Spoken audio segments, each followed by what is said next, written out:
My guest today is Shelly Edwards Jorgensen. Shelly is the author of a memoir titled Beautiful Ashes, a true story of murder, betrayal, and one woman's search for peace. In the memoir and in our interview, Shelly talks about multiple traumas she experienced growing up, including living with an alcoholic, abusive father, both before and after he murdered her mother, testifying against him at his eventual trial, and suffering sexual assault. On the other hand, she also discusses the uplifting power of her faith during the darkest times, her healing journey, and all the ways in which she has ultimately embraced a new mindset on life, faith, and the purpose of suffering. Shelly, welcome to the podcast. Thank you so much for being here. Well, thanks for having me, Beth. There is so much to unpack in your story. And so I want to start, the book you wrote is called Beautiful Ashes. And it's the sort of big event in the book is a shocking one that your father was convicted of murdering your mother. But there's so much more in the book than that. That event was really the culmination of sort of years of living with your father's abuse and behavior. So if you could just talk a little bit about that, about what it was like living in your family's home before your mother's death. Yeah, sure. I mean, I think a lot of people can relate to this because it's domestic violence. That's what it is. It's alcoholism and domestic violence. Now, not all alcoholics become violent, but many, many do. And my dad was one of them. So I say he was a Dr. Jekyll, Mr. Hyde alcoholic. He had his moments where he would completely lose it and become extremely violent. But he had his moments where he was loving and kind. And so when you grow up in that environment, you don't really think that other people aren't growing up in that environment because that's all you really know. And so you develop over time this skill to assess the nuances of your parent who's volatile's mood. And so therefore you're always walking on eggshells. And so I have a sister that's 2 years older than me, and she took the primary role of I would say protector from the beginning of my mother, because this culminating event where my dad murdered my mother and burned our house down, I was 15 and my sister was 17. So I was a sophomore in high school. She was a senior. But this literally was 1 month before my parents' 25th wedding anniversary. And the domestic violence started at the very beginning. And of course, my parents got married in 1960 because this event where my mom was murdered happened in October of 85. And so the culture around divorce and domestic violence was extremely different than it is today. But it's still there. The same culture exists. It's just talked about more. And the kids in the situation, I still have no voice because they don't even know that they can have a voice because you're never taught to have a voice. I would watch my dad basically strangle my mother or try to kill her on a regular basis. And, I was threatened. My sister was definitely threatened. We would go through these roller coasters of emotions. And when you're really little, you don't even know what it is that are the warning signs. So everything, you're on high alert and everything becomes kind of skewed in your ability to even know what safety really is because you never had it. And so it sets you up for failures in so many other ways. You don't recognize what abuse is. You don't have a voice because you're trained how not to speak and how to keep a secret and portray. And I grew up in, I'm going to say, upper middle class. So on the outside, we had the white picket fence. And the last family vacation we went on was a month long to Europe. Most people don't have access to that kind of vacation as a family. And so since my book came out and I had people that I knew from elementary school read it, they said, Shelly, I wanted to be you. They had no idea what really was going on behind the scenes. And that's the reality for people that grow up in domestic violence and they're keeping this secret. Or any sort of abusive, if they have an abusive parent or something that is dysfunctional that's going on in the home, and you're taught from the beginning that you have no one to speak up to or no voice, then you lose your voice, or you never even obtain one. And for me, it was I never really even attained one. Let me ask you about that, about the family secret aspect. There's a couple aspects, I think, that you mentioned in your book about that. One is family members at times witnessing the abuse and nothing changes and nothing happens. And then another aspect, which is just maybe just a visceral survival mode, don't tell these secrets, or maybe getting messages from your parents. So in your case, how would you describe the way that you felt so clear that this was a secret and you were not to tell anyone? Where do you think that came from? Well, it's a combination of a lot of things, but I do tell a story in the book that I go back to being 4.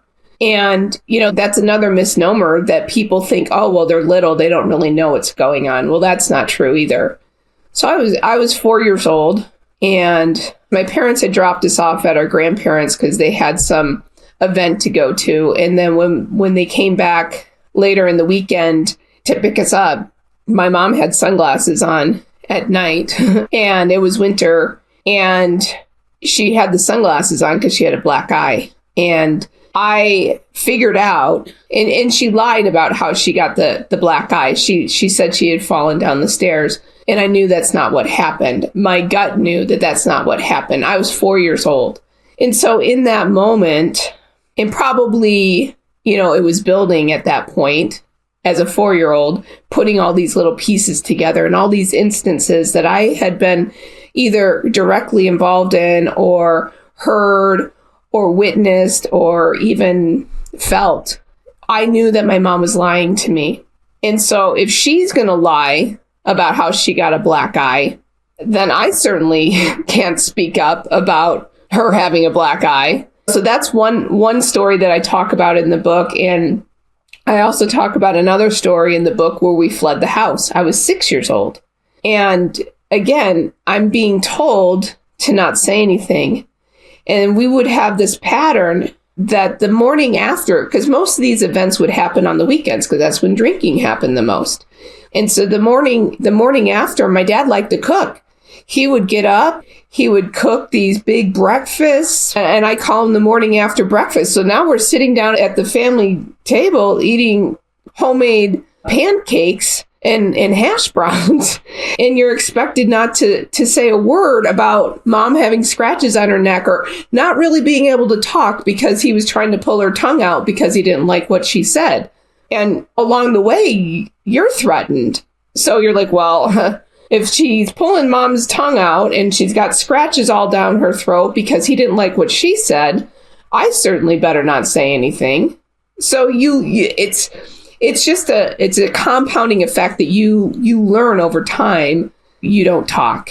And then with the thing I mentioned too, at times family members did see it, and I'm trying to be understanding there. I think they can't stop your mom from returning to the marriage. They might have felt powerless in the situation. But what do you think that did? Because I think you even mentioned like a barbecue or something. There's events where your grandmother saw or your other family members saw. And so how do you look upon that now? What that would have meant to you at the time? Well, and it's twofold. So like my grandma Edwards, when you refer to the barbecue event, she witnessed that. Now, my dad learned his domestic violence and alcoholism from his father, because my grandfather was an abusive alcoholic. And so my grandma Edwards definitely knew what the signs were. She definitely knew what the ramifications were. But again, it's generational trauma that gets continually passed down. And so she was of the mindset to, you deal with it. I mean, my grandma was born in 1900. Again, different time period. Completely different time period. And on my mother's side, my grandma Finley, I think that they had over the years had tried to intervene. And I talk about the event that happened 6 months after my parents were married. I talk about that in the book, where my dad literally dragged my mom down a flight of stairs by her hair naked into the street. and she called her parents because he locked her out and she's naked in the street. This is 1960 in Detroit. So she calls her parents. They certainly know what happened because they picked her up. And I know over time, they tried to get my dad help. I do know that. They tried, but my mother was the one that would have to make that decision. My sister didn't come along till 1968. I was born in 1970. So, this pattern was firmly established by the time I had any memory of it. So it wasn't anything new. And it was just an ingrained pattern. And domestic violence has a way of breaking you down as the victim. My mother was a beautiful woman. She was educated. She was born in 1935 and she had a bachelor's degree. And it wasn't in nursing or teaching. It was in business. So that was an anomaly as well. And she had parents that were well off and that would have helped her. But there was all these other stigmas. She didn't want to be the first divorce in the family. There was all these other pressures. And also, when you're in it, and I kind of described this before as the frog in the pot of boiling water, it incrementally gets worse.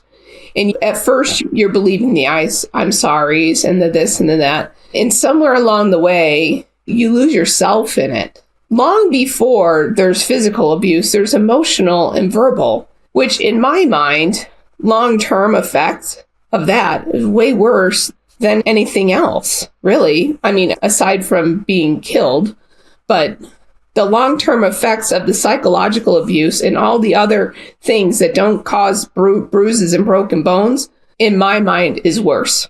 Yeah, you mentioned your mom. She was a beautiful, educated woman. It's very evident in your book how much you loved her and that she was a wonderful mother. And so I do want to ask you, give her some attention in this story because, you even said something like you went to your first basketball game after she passed and she'd been to every single basketball game. And that's not easy. She was working, it's not easy to make it to every single game. So tell me a little bit about her. Well, not only did she make it to every game, she made it to every band concert, everything. She was the taxi.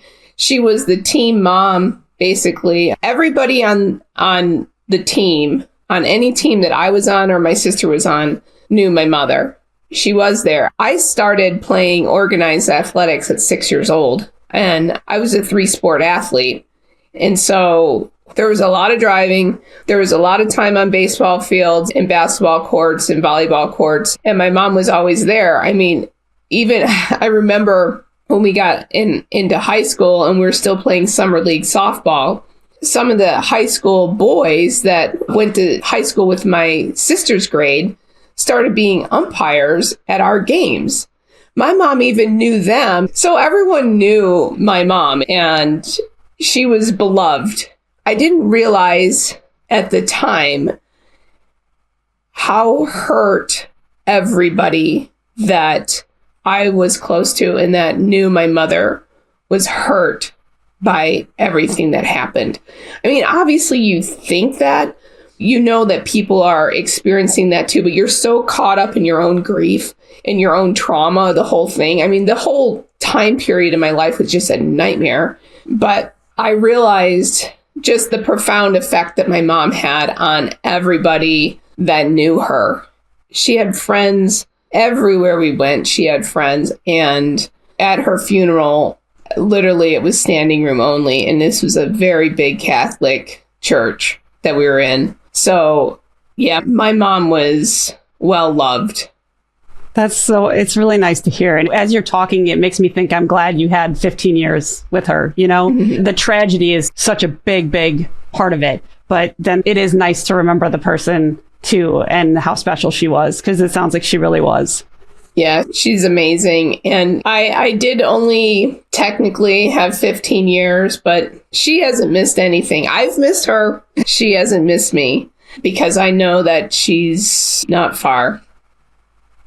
Yeah, that brings up another topic that you discuss in your book, which is that in the aftermath of her murder, she did visit you at times, so like a spiritual visitation type of a thing that, of course, at the time you were like, thinking you were crazy or having a psychotic episode or something. But yeah, you're 15 years old or 16 at that time. So talk a little bit about that and I guess how you experienced it then and then how you see it now.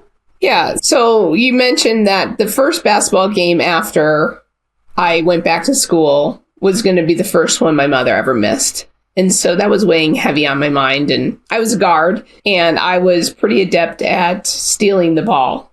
So it was a pretty common occurrence for me to steal the ball and have a breakaway. We were at a opposing team's gym and I stole the ball and I'm on this breakaway and I hear my mom cheering. And I'm like, so I look into the stands and this sensation comes over me and I see her, I hear her, she's cheering. And I'm like, what the heck? Yeah, I, of course, bricked the shot. And then as the ball's kind of like bouncing and I'm in this kind of, is this really happening to me? Again, a really strong sensation of her presence washes over me. And I hear my mom's voice saying, Shelly, I love you and everything will be okay. And then that was it. Then we basically went in the locker room at halftime. I thought I was losing my mind. I don't say anything. I am 15. This is just 2 weeks after the fire. Then December comes along, the beginning of December, and I'm at basically the biggest mall in our area, Christmas shopping. The place should be packed, and it is packed. The mall is packed. And I walked past Baker Shoes. Well, my mom was like a shoe horse and she loved shoes and purses and fashion. I mean, she was always dressed to the nines. She probably have a lot to say to me because I wear boring shoes and she always wore cute ones. But anyway, so I'm walking past this Baker Shoes and I kind of glance in as I'm walking and there's a bench between me and the entrance to it. And I swore I saw her in there. And I'm like, okay. And so I hurry around this bench and this planter and I go in this Baker Shoes. And again, we're full-blown Christmas shopping. This is after Thanksgiving. So I walk around this bench and I go in the Baker Shoes and I get in there and the place is empty. Even the workers were in the back. I'm like, oh, this is weird. I hope no one saw you running around that planter to get in here. So I'm walking out and again, my mom's presence and this sensation washes over me. And I hear her voice and she says, Shelly, I love you and everything's going to be okay. And I'm like, did that just happen again? That's twice. You know, now you're thinking, well, maybe it really did happen last time. Maybe I wasn't crazy, but you're still going, how is this happening? So then some more time goes by. Now, at this point, my dad is renting my best friend growing up's house behind our house that burned down. So, and it's placed up on a hill. And I could look out my window and see our boarded up house. And to make matters worse, at that point, if you can think of anything getting worse, my dad started sending me to the house to get canned goods. It was like, I do not need to go to a haunted house. I've been to the worst one possible. And I cannot describe how terrified I was the first time I went there. It was dark. It was cold and windy, and it was November in Michigan. So it was creepy. I'm going into this, and the smell, I'll never forget the smell. A house fire is not like a bonfire. And so I'm having nightmares, reoccurring nightmares, where I'm watching myself bang on the sliding glass door wall and watching my dad kill my mother. In the words of my mother that I heard for many years before this, Shelly, one of these days you're not going to be here and he's going to kill me. So those words are going through my head and I'm not sleeping because I'm having these reoccurring nightmares. I mean, just everything is terrible. And so I'm laying on my left side with my back to the door in my bedroom. And all of a sudden, my room starts getting light. And so I assumed, oh, my sister or my dad was opening my bedroom door and the light from the hallway was coming in. No, I rolled over and there, in lighting up my room, is my mother standing there. You can't duplicate the feeling. And it's really hard to express and describe. So I feel her. I'm seeing her. And the only thing that she says again is, Shelly, I love you and everything will be okay. And then she's gone, the light's gone, and then I'm laying there going, okay, so either you're crazy 3 times in a row, or this is really happening. And so I didn't speak of it, still didn't speak of it. And it really happens. It really does happen. And I'm not the only one that happens to. And I've had many experiences since then that were even more profound. But, at the time, she's giving me this simple message: I love you and everything will be okay. And it's kind of my mantra for the book. I have bookmarks that I made that I take to book signing events, and it's everything will be okay. And I even have pens that say everything will be okay. That was the only message that I could hold on to because I trusted my mother. I believed her. And I had so much still to go through. I mean, we didn't even talk about me being raped 3 months before my mom died. Well, I still had to be raped again 4 months after. In that time period, I was told everything's going to be okay 3 times. And I had so much more to experience that wasn't okay. But it was a grace that she was allowed to give me that message 3 times to get through my thick skull that I wasn't crazy, and that the spirit world exists, and that the afterlife is real. And I know that our loved ones are not far from us. She hasn't missed a thing in my life. She hasn't missed my high school graduation. She didn't miss me getting my driver's license. She didn't miss my wedding. She hasn't missed anything. Has she been here in the form that I wanted her to be? No. But she hasn't missed anything. And I know that because of subsequent experiences that I've had. Yeah. And when you were talking about those messages, I got that idea in your book too. I mean, you went through so many traumatic things. And like you said, it continued on where things were not okay for so long. And so it's like you're getting these messages, but then you have to go back to a hellscape, really. And then you get a message and you have to go back to it. But I hear what you're saying is that somehow you're holding on to that. You're still holding on to that. And in the end, she was right. In the end, she was right. It just took time. I mean, that's something I guess to keep in mind, because sometimes it's like, it'll be okay. It might not be okay in a year. It might not be okay in 2 years. In your case, it stretched out. I mean, your dad wasn't arrested right away. You lived with him for quite a while after he murdered your mother. So yeah, it was way complicated. Yeah. And I was reading about my life in the newspaper as a teenager. I had to be the star witness for the prosecution. I mean, the list goes on. There's stories, Beth, that I didn't even put in the book because it was just too much. My dad hosted a surprise birthday party. Well, not quite surprise. He hosted my sister's 19th birthday party at the house. It just had gotten rebuilt. We weren't living there. So there's no furniture in it. So there's really it's just weird. Why are you having a birthday party at the house?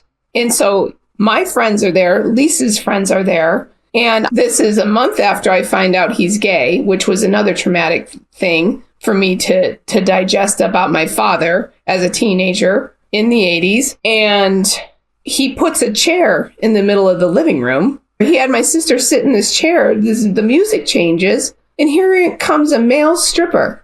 And do you know that I didn't know at the time that is exactly where the blood stain was. I didn't know that yet because I didn't know that piece of evidence, but that's where the chair was. So there's so much more that I didn't even put in the book that I had to deal with in that time period. So no, it was not okay for probably 2 decades until I started figuring it out and managed to find the right trauma therapy. Also changed my mindset about the purpose of adversity in the first place and learning to trust in God's plan for me. I mean, I believed in God all along, but I didn't trust him because I'd been betrayed too many times.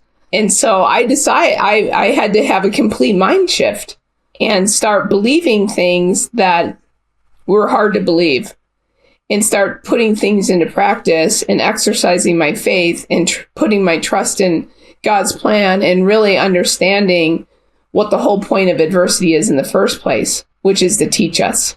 So when I had those paradigm shifts, that's when the healing could start for me. It was understanding that every single thing in our lives that is hard is an opportunity for growth. It can be horrible, and in many cases, it's horrendous. But if we understand that the purpose of life is for us to grow, learn and grow, and I'm a Christian, and you don't have to necessarily be a Christian, but I know that really the purpose is for us to develop Christ-like attributes: humility, empathy, compassion, patience, long-suffering, endurance, all the way up to charity, which charity is more than just, writing a check to a nonprofit. It's about what's in your heart and how you look upon others.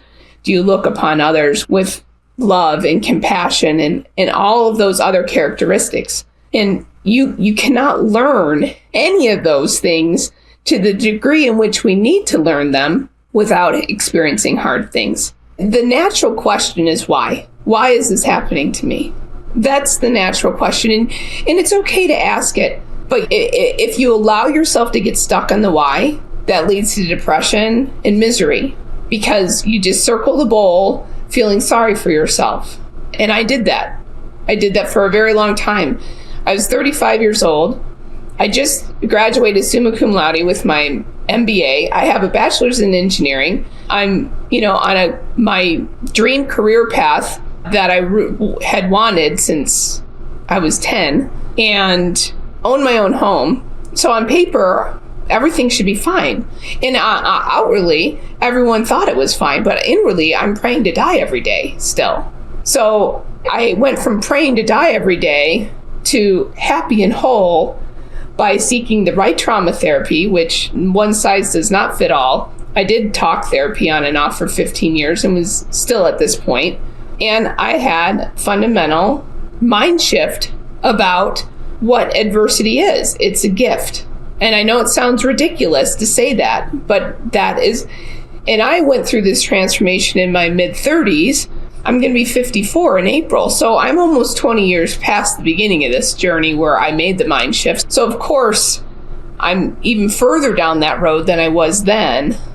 But I'm here to say happiness is a choice. When people were telling me that when I was in my 20s, it would frustrate me and be like, are you serious? I'm not supposed to be upset that my father murdered my mother and burned our house, and this people stole this, and they did this and this and this and this and this and this and this. This laundry list of about 5,000 things long of egregiances. I'm not supposed to feel upset. Well, you have no idea what the hell I'm talking about then.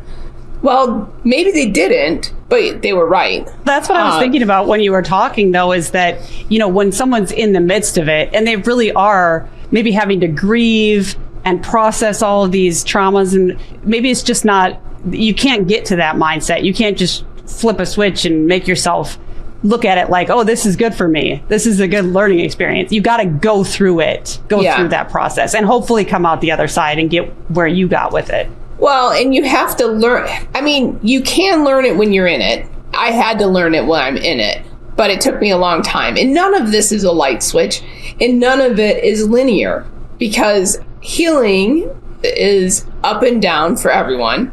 And it's a winding road with hills and valleys. And so even though this is very simple, it's not easy.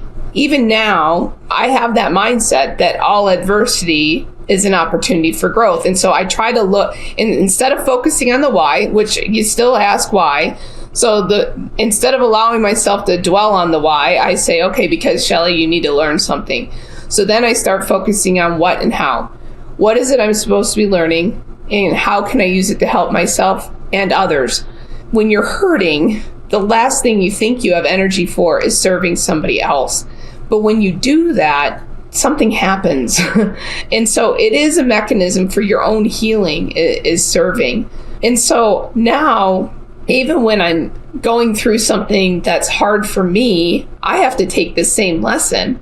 And even though I've learned it over and over and over again, still at the onset, when you're in the throes of this why me moment, it takes a lot of discipline and you're never going to be perfect to say, oh yeah, this is great. I'm just going to grow from this. But if you don't have the mindset that it's even possible to use it as an opportunity for growth, then you're going to languish for a long time before you figure it out. And then you're going to do that. So if you want a shortcut, have the mindset going in that it's an opportunity for growth. It doesn't mean there's not going to be suffering.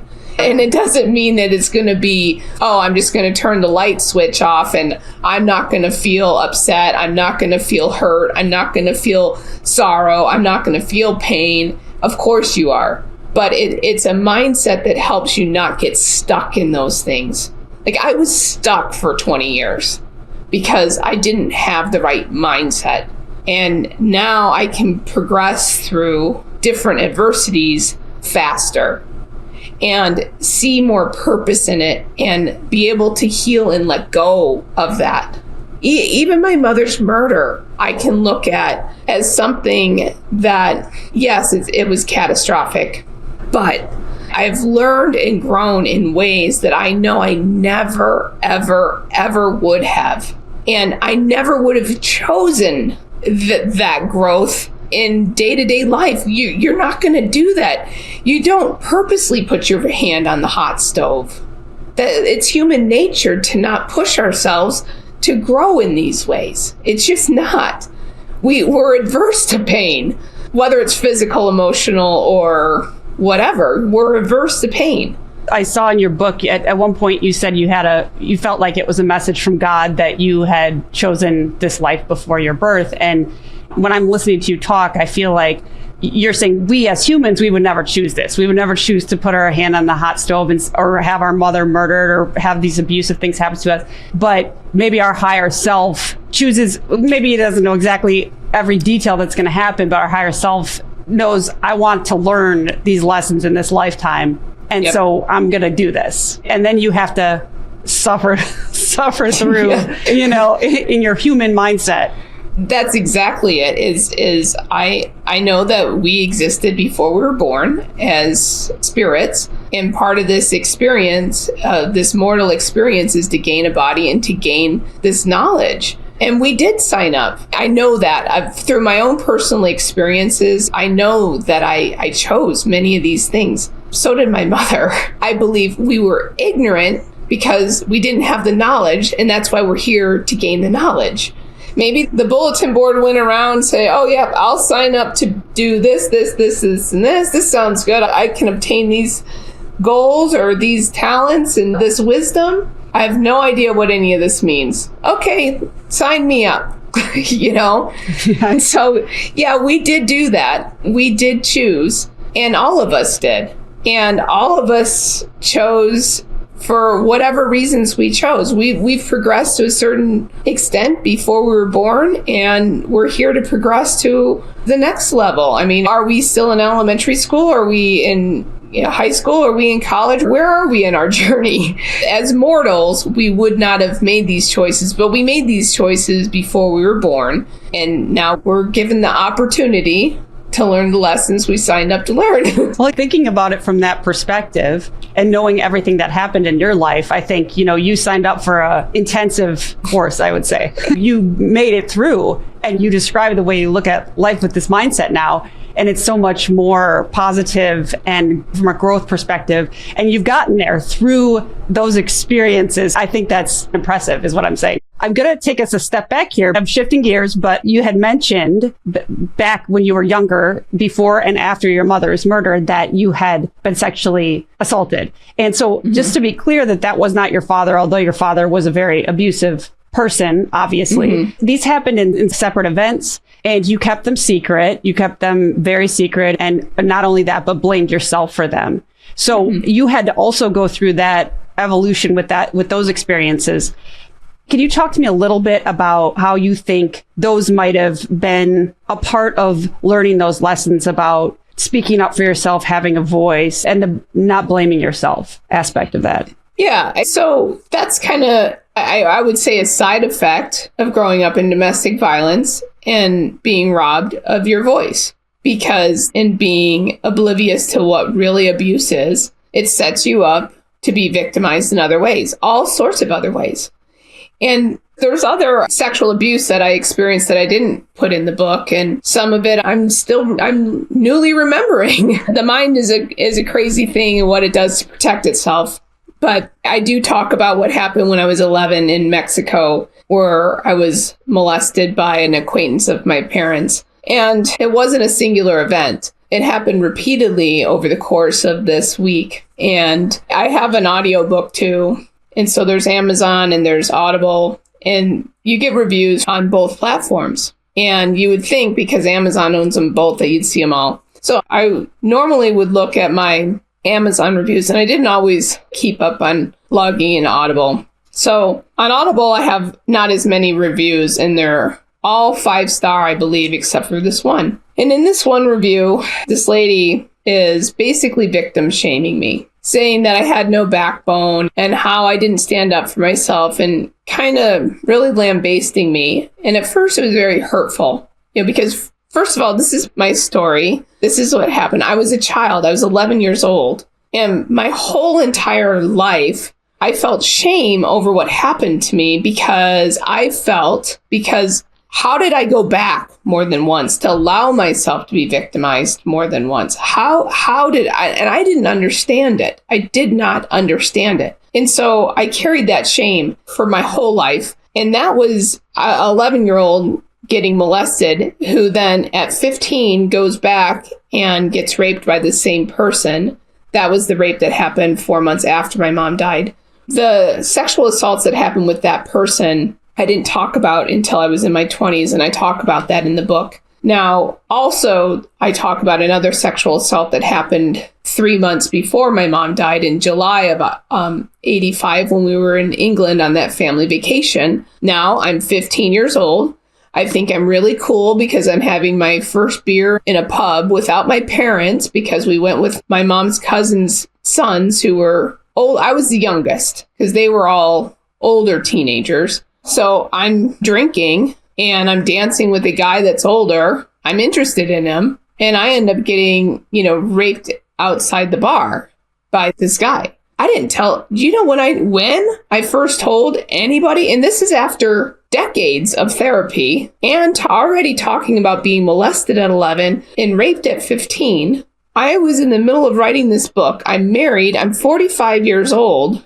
My best friend is sitting at the kitchen table with my husband and I, and we're talking about this trip to England. And Julie looks at me because I must have had some sort of look on my face. And she says, "Shelly, what happened in England?"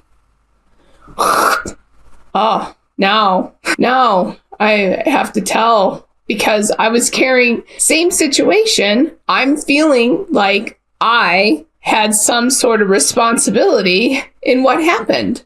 And so with the molestation, I never understood how I could just return to the scene. And so really, I was in my late 40s. I had to go back to therapy to really reprocess everything so I could really articulate my thoughts and feelings. And so I really relived all of this again in order for me to be poignant and give the value in the book is not the data. This happened, this happened, this happened. It's what was I feeling? What was I thinking? And so in that process, I talked with my therapist about that very thing. And she said, well, and I don't know why she didn't tell me this in the beginning or when we went through this when I was in my 30s, she said, well, Shelly, there's something in our subconscious that when you have something traumatic happen to you, especially sexual assault, in your mind, when you're robbed of your choice or you're robbed of something to that effect, your subconscious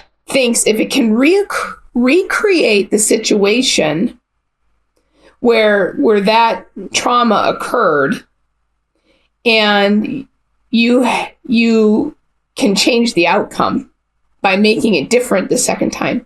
So subconsciously, victims will put themselves back into the same situation in which they were victimized in the first place in this attempt that they're not even conscious about to change the outcome of the first event, which is impossible to do. And so that's why you'll see a lot of people who've been victimized multiple times. And you'll think, what, why, how is that happening? And so I brought up that review with the woman, And at first I was really hurt by what she's saying, and she's victim blaming me. And then I sat back and I'm like, I'm happy for her. She has no idea what any of this feels like. So she must not have experienced this, because victims don't victim shame. And so I had, again, it was another thing. I had to change my mindset. It's not about me, about me being hurt, that she's like basically publicly shaming me, that's going to be there for eternity.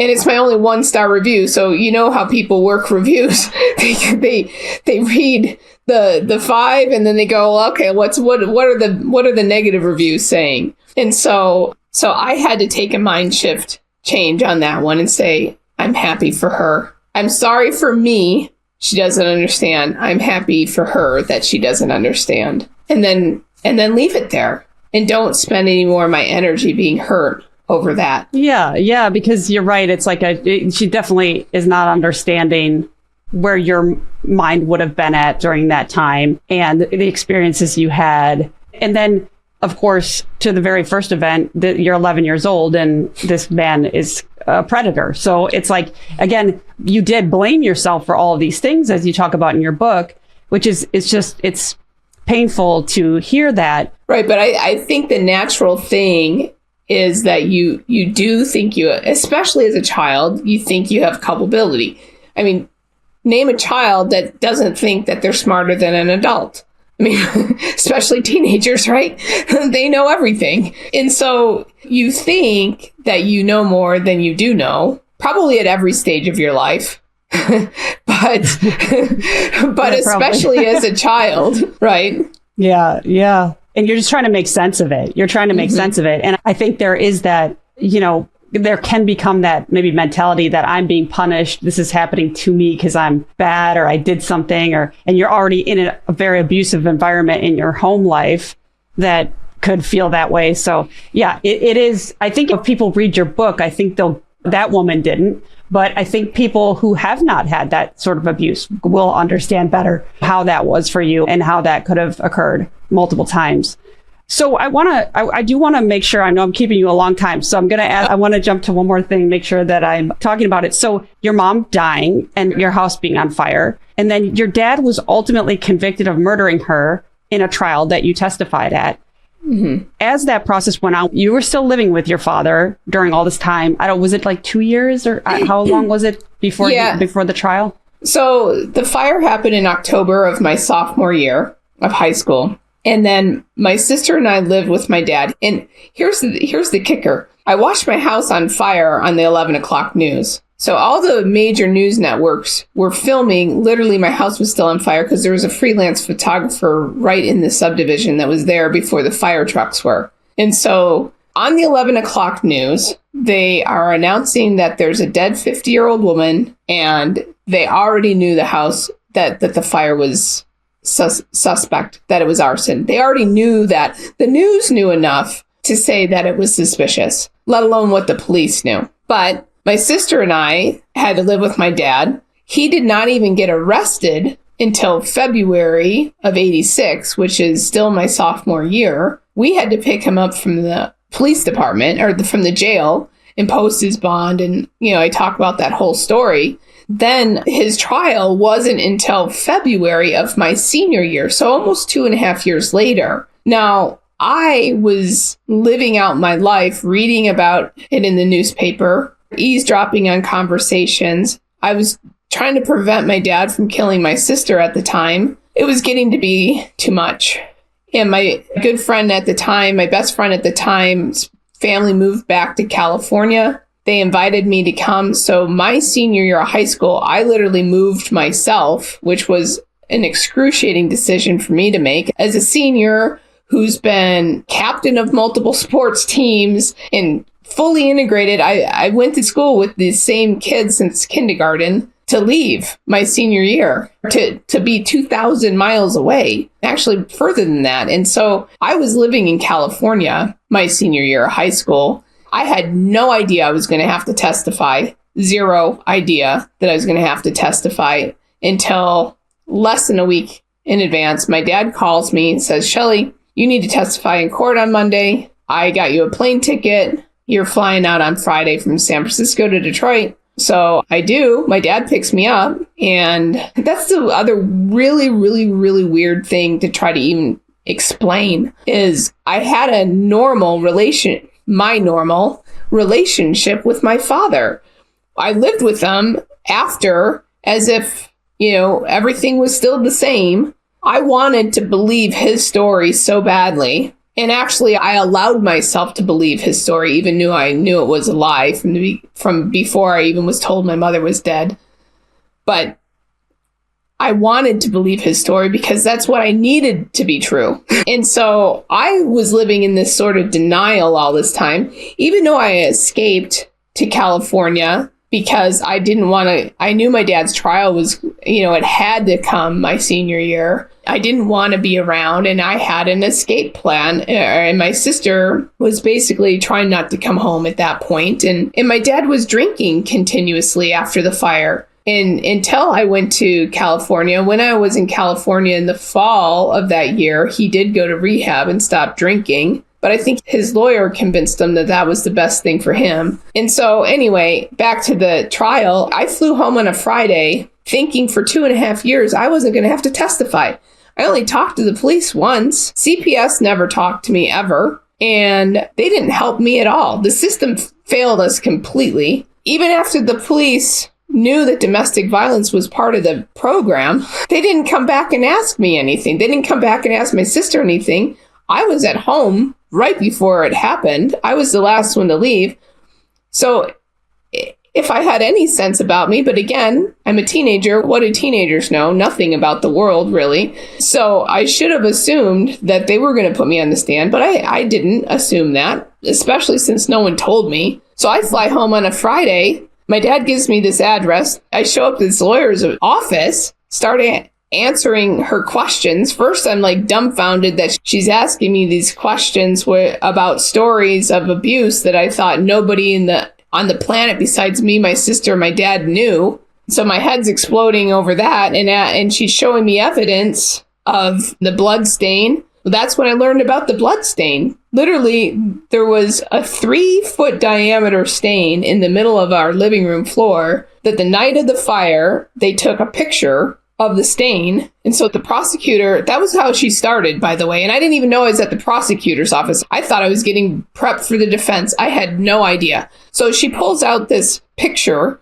of the carpet, and there's this huge stain. It's obviously blood because of the color. She's like, was this stain in the rug or the carpet? Not a rug, the carpet before you left? I said, no. She said, well, would you have seen it? And so then I described how I would have seen it. Because I had walked right through there like 3 times in the time period I was home. And that's the last room that I had to walk past to get out the front door. And we had a circular staircase. So if you came down the stairs, which I did, you overlooked the whole living room. They took a picture of that stain. And then when they went back to get a sample to send to the crime lab to find out, is this blood or what is this? Not only was the carpet gone, the padding was gone. Now, how does somebody get that out of an active crime scene? So now my wheels are spinning, and then she's showing me these other things about how they know it's arson and this and this and this. I look down, I'm like, holy crap, I'm at the prosecutor's office. Then she's asking me these questions about when was the first time your dad threatened to kill you and burn the house down? And I'm like, I was 6 years old. How do you know that story? It was mind-blowing. And then they put me on the stand for like literally almost 8 hours on and off because they took a couple breaks. They're using me to be the star witness for the prosecution to prove first-degree premeditated murder. And then I had to go home with my father. Did anyone care? No one. And that's what it was. It was a disaster. Yeah, I mean, I kept thinking about that because you mentioned it in this interview where your dad would send you back to that basically crime scene to get these canned goods that your mother had stored. And so you would go back there in and out, in and out, in and out, at times then eventually examining it on your own. And so it seems like maybe there was an assumption early on that it was an accident and they didn't protect the crime scene. Who knows? But then there's that. And then there's the no CPS visits. I mean, they had to have suspected your father for all that time. And then they did arrest him or he was released on bail. But then there's all this time where he still has these minor children in his home. It's all kind of hard. That is just kind of crazy. And then you're supposed to return home with him after you tell the truth about these things that your dad has never heard you tell the truth or would never think that you would tell the truth about his abuse. So, I mean, it's all, wow. It's something else, isn't it? So the other question I had for you is when you were at the trial, I guess you were testifying, so you probably couldn't sit in for the whole trial. Right. But did you have a way to kind of see all the evidence after or just laid out where you were like, okay, I am absolutely convinced that my father did this? No. Well, I didn't need to be convinced. And you read the book. I mean, the moment that we were told that my mom was still at work. So let me back up so the people that haven't read the book know. I left the house. My mom had come home. There was an ensuing event. I knew that there was a risk of an argument, but I made an assessment. I left for basketball practice. I assumed my sister was going to be home. Because I was late leaving. She should have come home or could have come home. I got to the gym. She was still at the gym. About a half hour later, the neighbors came to pick us up to say that there was a fire at our house. And in the process, they're telling us, oh, well, your dad's okay. The fire is, the firemen have got the fire out, blah, blah. And so I'm asking the question, where's my mom? And Mrs. Idell is looking in the rearview mirror, answering the question to me, looking in the rearview mirror, saying, oh, well, your mom isn't home from work yet. Bing! Wrong. And I mentioned it in the book, that stupid song from the 80s, the roof is on fire. I don't know if you know the song. It says, I don't need no water. And then beep, beep, beep, let the beep, beep, beep burn. And so Lisa's literally singing along to this song. And I hit her in the leg and I looked at her. I said, Mom was home. Her and I, in that moment, both of us knew in that moment, Mom was dead and Dad did it. We didn't need any more evidence. We had a lifetime of evidence. That was his threat. We had stopped it from happening hundreds, probably thousands of times. My mother told us hundreds of times probably that one of these days you're not going to be here and he's going to kill me. And the threat to kill my mother and us didn't end at he was going to kill us. He uttered he was going to kill us and burn the house down. That wasn't a one-time utterance either. That happened many, many, many times. I don't know how many times I was told that. So I didn't need a shred of physical evidence beyond what knowledge I already had. But like I said, I needed to believe my dad's lie. So I allowed myself until I sat in that prosecutor's office and she's showing me this evidence and this evidence. I couldn't hold my denial together anymore. So it wasn't the evidence that proved to me that my dad did it. It was the evidence that prevented me from believing his lie, which I knew was a lie from the beginning. I know it's like semantics there. And so I literally flew in on Friday, met with the prosecutor on Saturday, testified on Monday, and I left Tuesday morning. So I didn't sit in on any of the trial. My Aunt Kathy, my mom's sister, sat on it every day. And there's 4,000 pages of manuscript. When I was writing the book, I went up to get manuscript. It's all been converted to microfiche. They want $1 a page to print it. And so I wasn't printing $1 per page. I printed like 300 pages. I sat there for, 12 hours a couple times reading through lots of stuff, but it didn't change my perspective because what I already knew, I already had enough, just the picture of the blood stain. I knew that wasn't the bullshit coffee stain that my dad's lawyer is claiming it was. I knew all of his stuff I knew was just contrived. So I didn't need evidence. I had a lifetime of it. But as you're mentioning, yes. And that's a good way to describe it all. And then it is also that moment with the prosecutor laying stuff in front of you, though, too, because, I mean, in a way, maybe that's a relief because you can be like, okay, here, somebody's holding him to account. Somebody's got this evidence. It's coming to the light. Not that that's something that you want as his child, that, I'm the daughter of a murderer who murdered my mother. Not that, but like maybe a little piece of it that's like, okay, this is real. I can stop being in denial. And he did this. Well, I mean, certainly, yes, I'm grateful for the evidence to be, yeah, that is true, because it gives me something. I didn't need more convincing, and my sister didn't need more convincing. But then we don't have to face the doubt of others. Because my dad, we talked about how great my mother was. My parents were the ones that they would go to weddings and graduations and parties, and they'd clear the dance floor for them. Everyone was befuddled that my dad was even accused of this because this is not what they saw.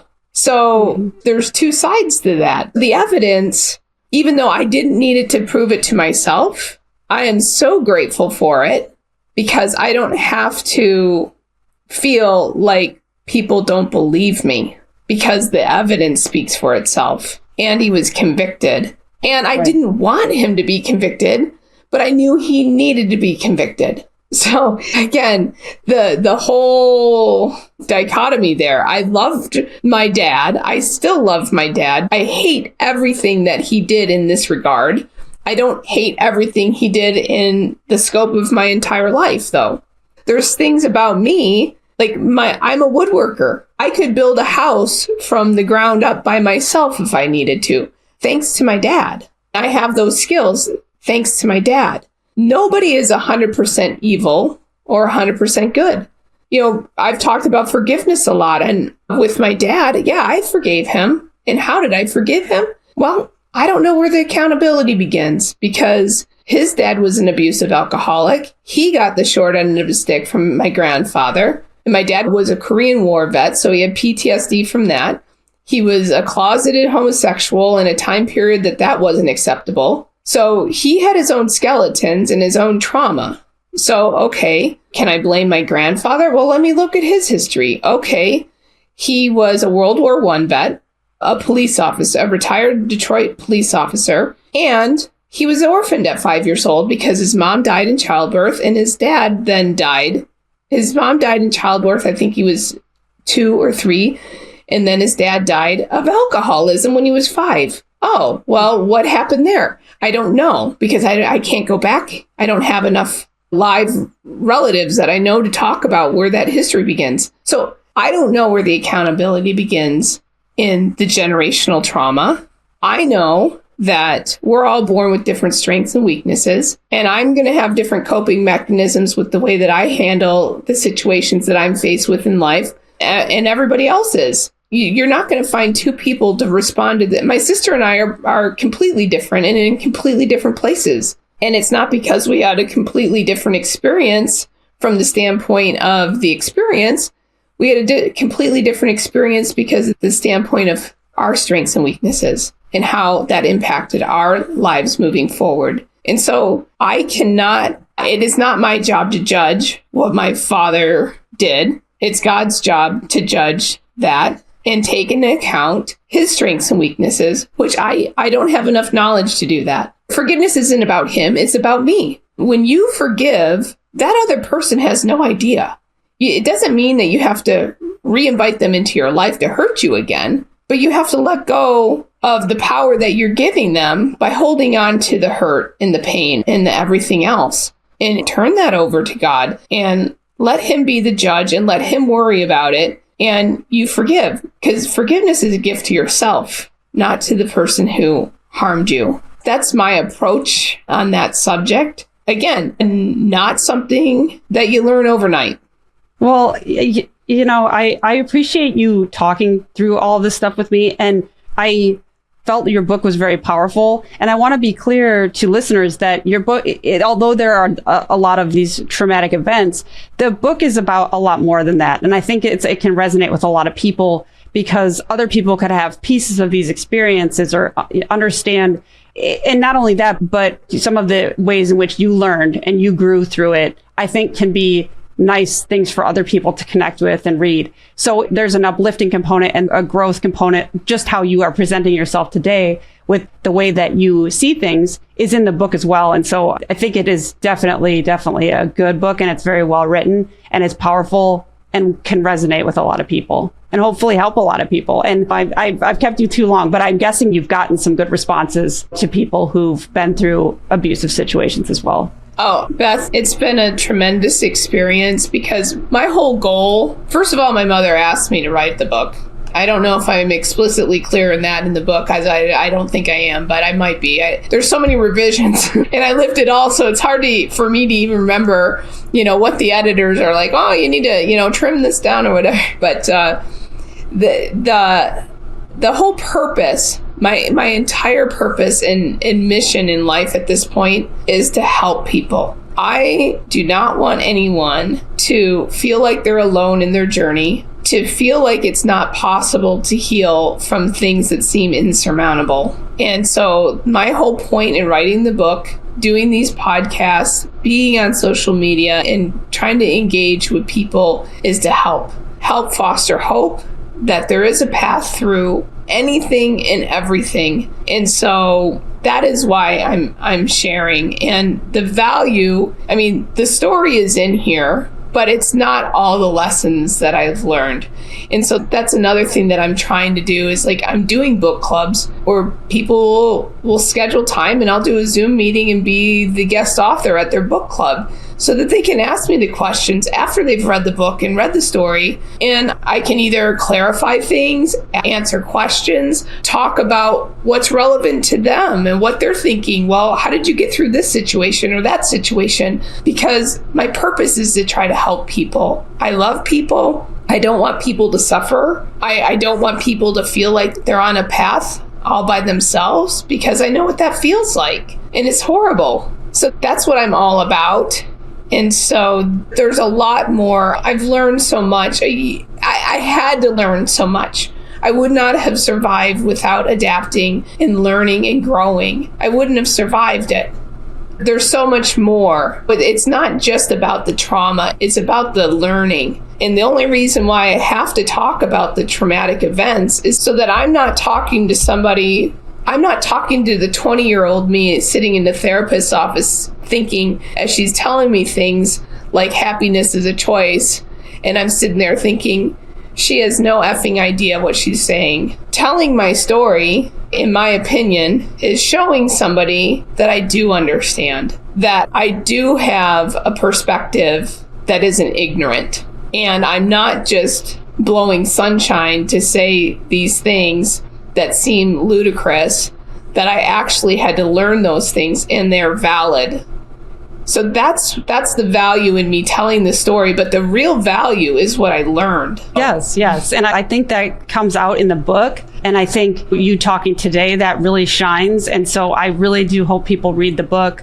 And I really appreciate you being here today, talking to me very, very much. Thank you so much for being here. Well, thanks for having me. And seriously, if anybody out there is on a book club and wants me to join in, just email me through my website, beautifulashesmemoir.com. You can connect with me and I'll be happy to, because I really genuinely care and I just want to be a resource. So thanks again, Beth, for having me. Thanks for reading the book. Yes, and thank you. Thank you for all of your good work and for being here. Thanks so much.